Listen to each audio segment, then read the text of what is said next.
नमस्कार दोस्तों, स्वागत है आप सभी लोगों का स्टडी ग्लोब्स पर। दोस्तों आज हम लोग एक बात करने वाले हैं और बात बड़ी गंभीर है। बातों के अंदर कटाक्ष भी रहेगा। एस जयशंकर जो कि हाल ही के अंदर पहुंचे हैं थाईलैंड में, क्योंकि थाईलैंड के अंदर बिम्स्टेक की मीटिंग हो रही है और जब भी कोई बड़ा ऑर्गेनाइजेशन होता है तो वहां पर विदेश मंत्री भी अपनी मीटिंग को कंडक्ट करवाते हैं। जैसे भारत के अंदर जब G20 हुआ था तो भारत के साथ साथ विभिन्न देशों के अध्यक्षों ने तो मुलाकात की ही थी, लेकिन साथ ही के अंदर रक्षा मंत्री यानी कि डिफेंस मिनिस्टर्स, फॉरेन मिनिस्टर्स, इनकी भी अलग अलग मीटिंग कंडक्ट करवाई गई थी। ऐसा ही अभी थाईलैंड के अंदर हो रहा है कि थाईलैंड के अंदर बिम्स्टेक की मीटिंग हो रही है, लेकिन वहां पर जो फॉरेन मिनिस्टर्स हैं उनकी भी एक अलग से मीटिंग कंडक्ट करवाई जा रही है।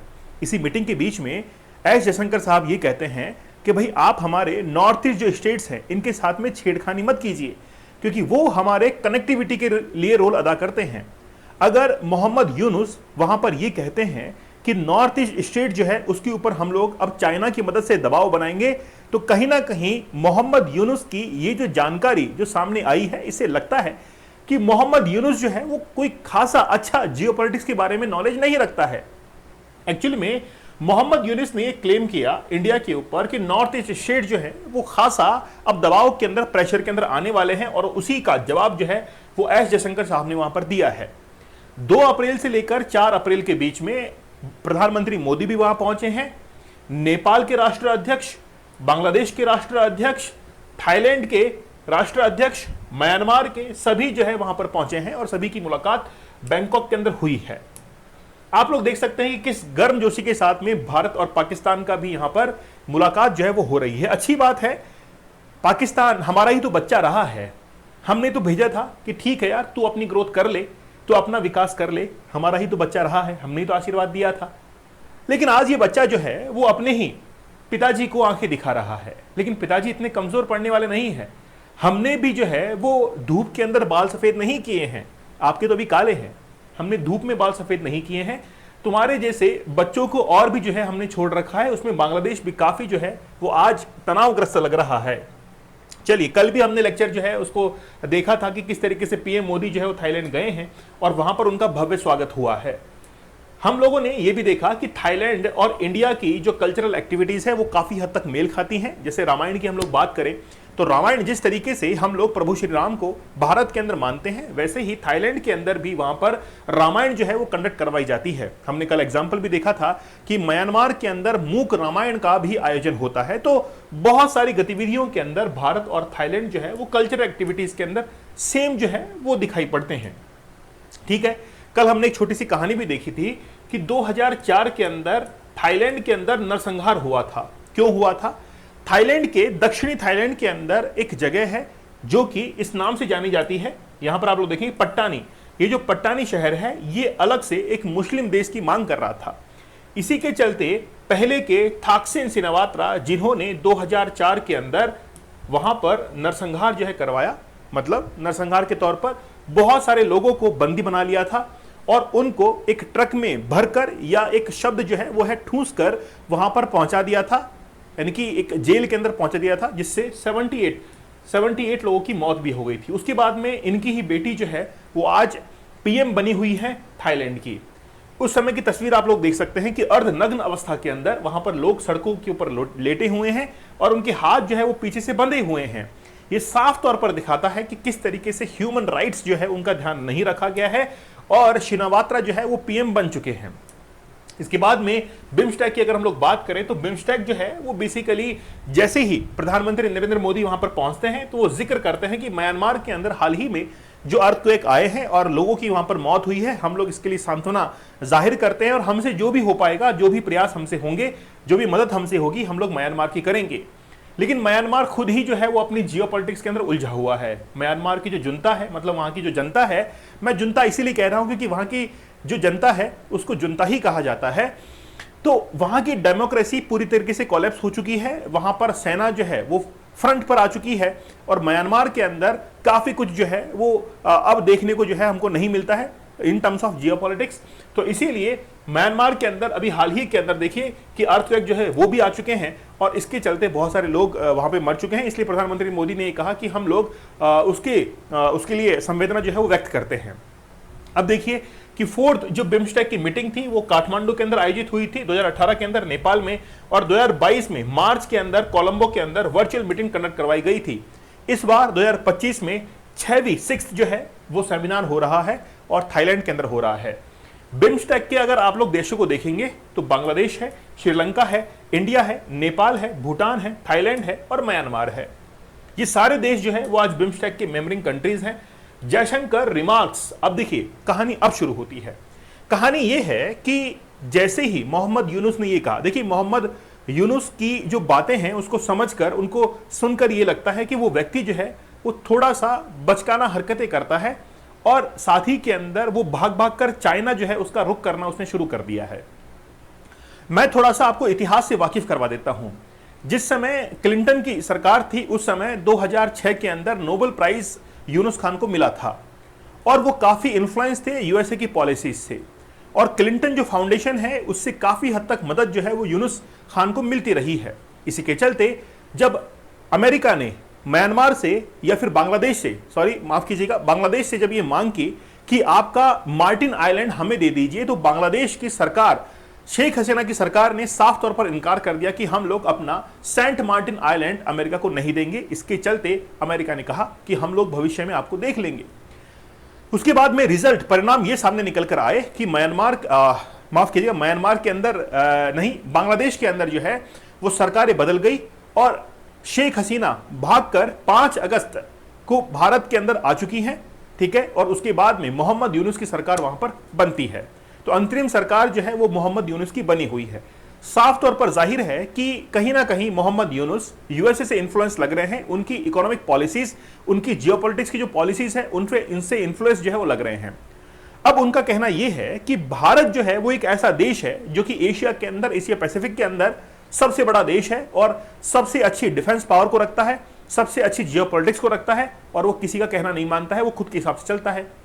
आखिरकार भारत को दबाव में कैसे बनाया जाए, कैसे भारत के ऊपर प्रेशर क्रिएट किया जाए, इसीलिए मोहम्मद यूनुस भागकर जाता है चाइना, और चाइना को जाकर यह कहता है कि भारत के पास में नॉर्थ ईस्ट स्टेट्स के अंदर जाने के लिए केवल एकमात्र रास्ता है, और वो रास्ता है चिकन नेक, जो लगभग 20 किलोमीटर दायरे के अंदर एक कॉरिडोर है जिससे भारत को एक्सेस मिलता है नॉर्थ ईस्ट के स्टेट्स के अंदर जाने के लिए। तो मोहम्मद यूनुस चाइना भागकर जाता और कहता है कि हम लोग अगर चिकन नेक के ऊपर प्रेशर बनाना शुरू करें तो फिर आगे जाकर हम लोग इंडिया को प्रेशर में ला सकते हैं। इसी के चलते बांग्लादेश ने पाकिस्तान से भी हाथ मिलाया, यानी कि भारत के दोनों बच्चे जो है, दोनों भाई जो कुंभ के अंदर बिछड़ गए थे, वो वापस से मिलने को तैयार हैं। और फरवरी 2025 के अंदर दोनों देशों ने, पाकिस्तान ने और म्यांमार ने, बांग्लादेश ने मिलकर दोनों देशों ने एक मिलिट्री एक्सरसाइज कंडक्ट करवाई। उस समय भी पाकिस्तान के जो डिफेंस मिनिस्टर थे वो भी पहुंचे थे नॉर्थ ईस्ट स्टेट्स के अंदर, या जो सिलीगुड़ी कॉरिडोर है उसके नजदीक वो पहुंचे थे निरीक्षण करने के लिए, इन्वेस्टिगेट करने के लिए कि क्या चल रहा है। और फिर भारत जो है इससे सतर्क था, अवेयर था कि अगर पाकिस्तान यहां पर पहुंच रहा है, बांग्लादेश यहां पर आ ही रहा है और कल को चाइना भी यहां पर आएगा, तो भारत के ऊपर प्रेशर क्रिएट होना शुरू हो जाएगा, जल्दी ही इनका कुछ इंतजाम जो है वो करना पड़ेगा, ठीक है। तो जयशंकर साहब ने ये कहा हाल ही के अंदर, मतलब पहले तो जवाब सुनिए यूनुस खान क्या कह रहे हैं। Effort to leverage the geographical isolation of the seven northeast states while seeking Chinese investment for his country। China जो है वो इन्वेस्टमेंट करेगा। देखिए, अगर चाइना को इन्वेस्टमेंट करना हो तो वो म्यांमार की तरफ रुख करेगा, ना कि बांग्लादेश की तरफ। बात ये है कि Chinese investment more than Bangladesh कहां पर आते हैं, म्यांमार के अंदर आते हैं। तो चाइना को अगर इन्वेस्टमेंट करना हो तो वो देखेगा बांग्लादेश की तरफ नहीं, म्यांमार की तरफ देखेगा। तो अगर यूनुस खान ने यह कहा कि हम लोग 7 सिस्टर जो है उनको आइसोलेट कर सकते हैं अगर जो चिकन नेक है वहां पर अगर प्रेशर जो है वो क्रिएट किया जाए। उसके बाद में फिर जयशंकर साहब क्या कहते हैं वो भी सुनेंगे हम लोग। तो ये जो मीटिंग हुई है बिम्स्टेक की, उसके अंदर इंडिया ने कहा aware of its special responsibility, Bharat की एक बहुत विशिष्ट जो है जिम्मेदारी है, स्पेशल रेस्पॉन्सिबिलिटीज है in the context of BIMSTEC having the longest coast line 6500 kilometre. देखिए, जयशंकर साहब अगर ये बात कह रहे हैं कि भारत जो है वो 6500 किलोमीटर की एक कोस्ट लाइन रखता है, तो ये दूसरे देशों को आगाह कर रहा है, बिम्स्टेक के दूसरे देशों को आगाह कर रहे हैं कि भाई आप लोग तो फिर भी पुछलग्गे देश हैं, छोटे देश हैं, हमारी कोस्ट लाइन जो है वो 6500 किलोमीटर की है बे ऑफ बंगाल के अंदर, और जिस संगठन को आप लोग चला रहे हैं बिम्स्टेक को, उसमें सबसे बड़ी कॉस्ट लाइन भारत ये रखता है, तो थोड़ा सा अवेयर हो जाइए। लेकिन कुछ और कहा गया, यह भी कहा गया over north eastern region in particular is emerging as a connectivity hub for the BIMSTEC.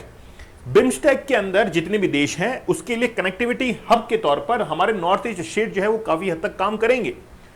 देखिए, भारत के अंदर सबसे अच्छी बात यह है कि हम लोग लुक ईस्ट पॉलिसी से बढ़कर एक्ट ईस्ट पॉलिसी की तरफ जा चुके हैं। जिस पॉलिसी को इंट्रोड्यूस किया गया था मनमोहन सिंह की सरकार के अंदर कि लुक ईस्ट पॉलिसी को, उसको 2014 के अंदर कन्वर्ट करके एक्ट ईस्ट पॉलिसी के अंदर कन्वर्ट किया गया। और भारत नॉर्थ ईस्ट की जो स्टेट्स हैं इनकी मदद से जितने भी थाईलैंड है, कंबोडिया है, लाओस है, यहां तक जो है अपनी पहुंच बना रहा है। अब उनके साथ में अगर मान लीजिए डिफेंस को लेकर ट्रीटी हो रही है, तो अगर हमको कोई भी वेपन्स भिजवाने हैं बाहर की तरफ तो हमको नॉर्थ ईस्ट स्टेट से जाना ही पड़ेगा। अच्छा, आप लोग मुझे कमेंट सेक्शन में एक आंसर कीजिएगा कि अगर आपको नॉर्थ ईस्ट स्टेट्स के अंदर जाना हो तो नजदीकी एयरपोर्ट कौन सा है जहां पर आप लोग उतरेंगे और फिर आप लोग नॉर्थ ईस्ट स्टेट्स के अंदर एंट्री ले लेंगे। ठीक है, तो with a myriad network of roads, railways, waterways, grids and pipelines, अगर नॉर्थ ईस्ट स्टेट्स के थ्रू हम लोग रेलवेज को, डिफेंस सेक्टर को, वाटरवेज को हम लोग जो है वो क्या कर सकते हैं, दुरुस्त कर सकते हैं। अब यहां पर देखिए आप, ये जो हमारी 7 सिस्टर्स हैं, एक्चुअली में यहां तक एक्सेस बनाने के लिए इस जगह पर जो है वो चिकन नेक स्थित है। ये लगभग 17 किलोमीटर का एक कॉरिडोर है, 17 किलोमीटर का एक कॉरिडोर है जिससे हमको एक्सेस मिलता है। अब बांग्लादेश का ये कहना है, बांग्लादेश ये कह रहा है कि चाइना जो है वो यहां पर आए और बांग्लादेश के अंदर इन्वेस्टमेंट करे, और इन्वेस्टमेंट करके हम लोग क्या करेंगे कि ये जो चिकन नेक है यहां पर प्रेशर बनाना शुरू करेंगे। लेकिन चाइना ये बात अच्छे से समझता है कि अगर वो बांग्लादेश के अंदर यहां पर पोर्ट के थ्रू कनेक्ट करेगा तो फिर वो म्यांमार के अंदर आसानी से आकर यहां पर पोर्ट बना देगा। बांग्लादेश ने चाइना में जाकर यह कहा कि भारत के जो 7 सिस्टर्स हैं ये लैंडलॉक कंट्रीज हैं, ये कहीं पर भी कोस्टलाइन जो है शेयर नहीं करते हैं। मतलब ये बचकाना बात जो है वो कही गई, और इसके चलते हम लोग उनके ऊपर दबाव बना सकते हैं। तो यूनुस खान को ये समझना चाहिए कि भारत के अंदर केवल 7 सिस्टर्स ही नहीं हैं, हमारे पास में हरियाणा है, हमारे पास में पंजाब है, हमारे पास में मध्य प्रदेश है, ऐसे कई राज्य हैं जो कि लैंडलॉक है। उससे क्या फर्क पड़ जाएगा? आप चाइना में जाकर ये कहते हैं कि भारत के ये जो 7 सिस्टर्स हैं वो लैंडलॉक स्टेट्स हैं, और उनको अगर कोस्ट लाइन के साथ में एक्सेस चाहिए तो बांग्लादेश के साथ में अच्छे संबंध बनाकर रखने पड़ेंगे। ये बात जो है वो कही गई, लेकिन ये गलतफहमी है, ये एक बचकाना बात है, क्योंकि आज चाइना को ये पता है कि भारत जो है इन छोटे दिलासों के अंदर नहीं आएगा। भारत को अगर 7 सिस्टर्स को यहां पर जो है कनेक्टिविटी दिलानी पड़ेगी तो इजीली जो है वो कनेक्टिविटी वो म्यांमार के थ्रू ले भी सकता है। और जहां तक बात है कोस्ट लाइन की, तो हमको आवश्यकता नहीं है, हम लोग जो है वो एयर मोड पर भी जा सकते हैं, वो हमारे लिए बड़ा आसान है। ठीक है, तो नॉर्थ ईस्ट स्टेट जो है उनके लिए अगर हमको एक्सेस चाहिए तो हम लोगों को भी चिकन नेक से जाना ही पड़ेगा, इस कॉरिडोर से जाना पड़ेगा जिसको हम लोग सिलीगुड़ी कॉरिडोर कहते हैं, और भारत जो है इसको कभी भी जो है वो खोना नहीं जाएगा। अब देखिए, हमने एक्ट ईस्ट पॉलिसी जो है इसको कन्वर्ट किया था, जब वो पहले लुक ईस्ट पॉलिसी चलती थी 2014 के अंदर हमने इसको एक्ट ईस्ट के अंदर कन्वर्ट कर दिया था। ठीक है, 1991 के अंदर पीवी नरसिम्हा राव ने इसको शुरू किया था, प्रधानमंत्री नरेंद्र मोदी ने इसको चेंज किया, मनमोहन सिंह ने इसको आगे बढ़ाया था पिछली बार, और मोदी जी ने इसको चेंज कर दिया था।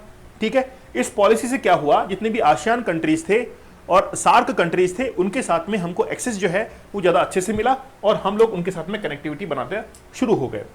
अब नॉर्थ ईस्ट के जो स्टेट्स हैं वहां से हमको क्या क्या एक्सेस मिलता है, देखिए। सबसे पहले इंडिया, म्यांमार और थाईलैंड, ये तीनों देश जो है वो सड़क मार्ग, वाटरवेज के थ्रू आपस में जुड़ रहे हैं, नॉर्थ ईस्ट से ही जुड़ रहे हैं।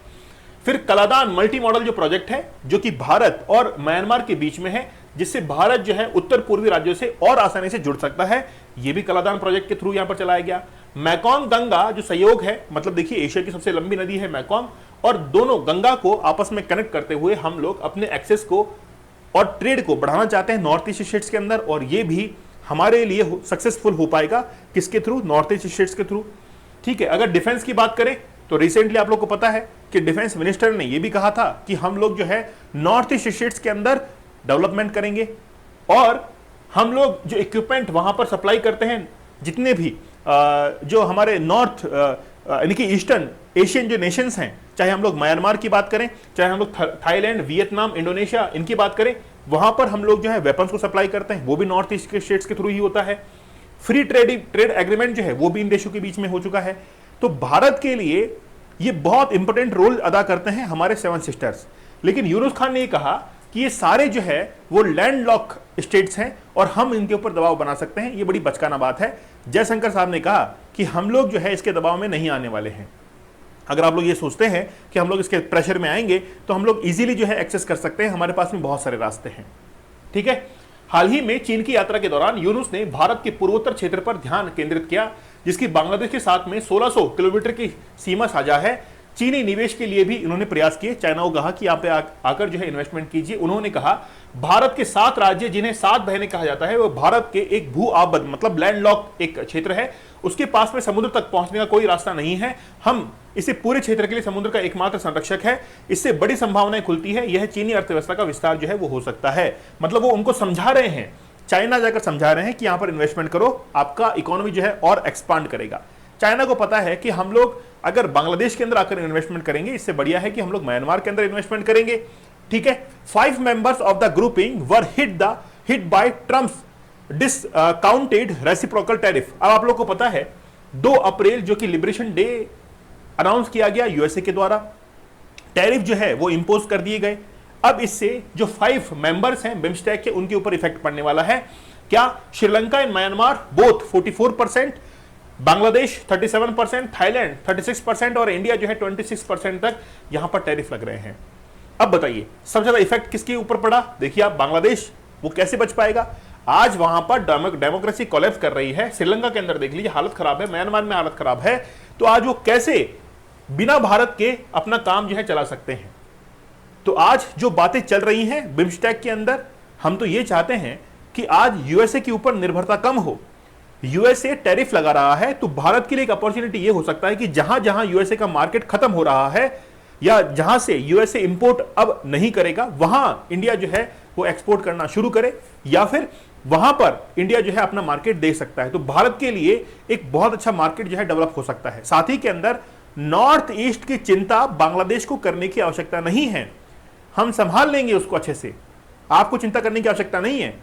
गोल्डन ट्रायंगल हमारे लिए सबसे बड़ी प्रॉब्लम है आज, जहां से ड्रग्स का सप्लाई होता है नॉर्थ ईस्ट के अंदर, केवल हमको वही करना है और उसके अलावा हमारे पास में कोई समस्या नहीं है। इसलिए बांग्लादेश आज जो है वो चाइना की हेल्प मांग रहा है, कल को वापस से भारत के साथ में जरूर आकर ये खड़ा हो जाएगा, इसको वापस से जो है अकल आ जाएगी। चलिए आप लोग हमारे साइंस एंड डेप्थ बैच के साथ में जरूर जुड़िए, जिसमें बायो, फिजिक्स और केमिस्ट्री को हम लोग शुरू कर रहे हैं। कल या परसों से हम आपकी केमिस्ट्री जो है वो भी शुरू हो जाएगी। आप लोग इसको जरूर ज्वाइन कीजिएगा। साइंस कूपन कोड आप लोग को यूज करना है और लाइफ चेंजिंग कोर्स है कौन सा? 75 डेज का हार्ड चैलेंज, जिसमें हमने बताया है कि कैसे आप लोग पोर्नोग्राफी के एडिक्शन से बाहर निकल सकते हैं और अपनी जिंदगी को खुशनुमा बना सकते हैं। और वाकई में बड़ा जबरदस्त कोर्स है। चलिए मिलते हैं आप लोगों से अगले सेशन के अंदर। तब तक धन्यवाद, थैंक यू, जय हिंद।